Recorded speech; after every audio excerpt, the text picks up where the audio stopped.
Samantala ngayong araw po maghahain ang resolusyon ng ilang kongresista bilang pagpapakita ng suporta kay House Speaker Martin Romualdez. Gugulong din ngayong Lunes ang pagdinig ng Senado sa resolution of both Houses 6 na layong amyendahan ng ilang probisyon sa saligang batas. May unang balita si Mav Gonzalez.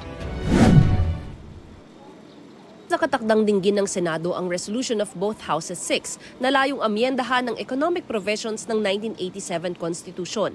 Partikular na balak luwagan ang foreign ownership restriction sa public utilities, advertising at edukasyon. Itong mga industriya, malaki ang potential sa foreign investment. Pero tignan natin kung paano lagyan ng safeguard. Binabantayan lang natin yung state-owned, no? Dahil pwede ma-impluwensyahan yan ng gobyerno Opo.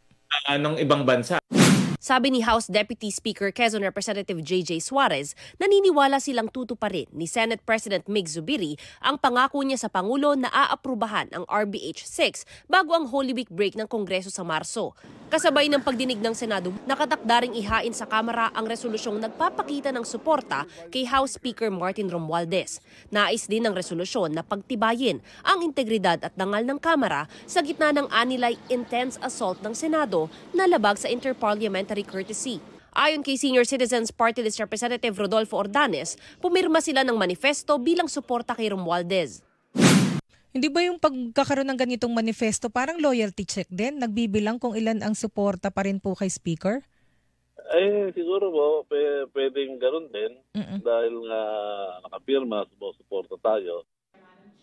Lahat ng ito ay sa gitna ng investigasyon ng Senado sa umunoy bayaran at suhulan sa pagpapapirma sa People's Initiative para sa pag-amyenda ng saligang batas na pinangungunahan umano ng mga kongresista.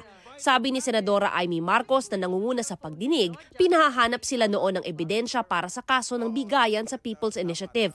Umaalma rito ang isang grupo ng mga kongresista mula sa Bicol.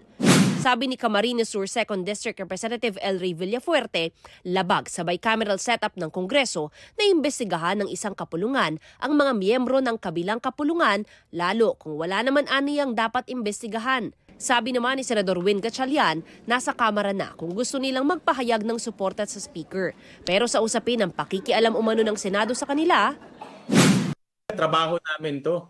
Kung may mga bayaran na nangyayari kapalit ng pirma, kung mayroong mga corruption na nangyayari sa pagkuha ng pirma, dapat maimbestigahan. At yan ay interparliamentary courtesy.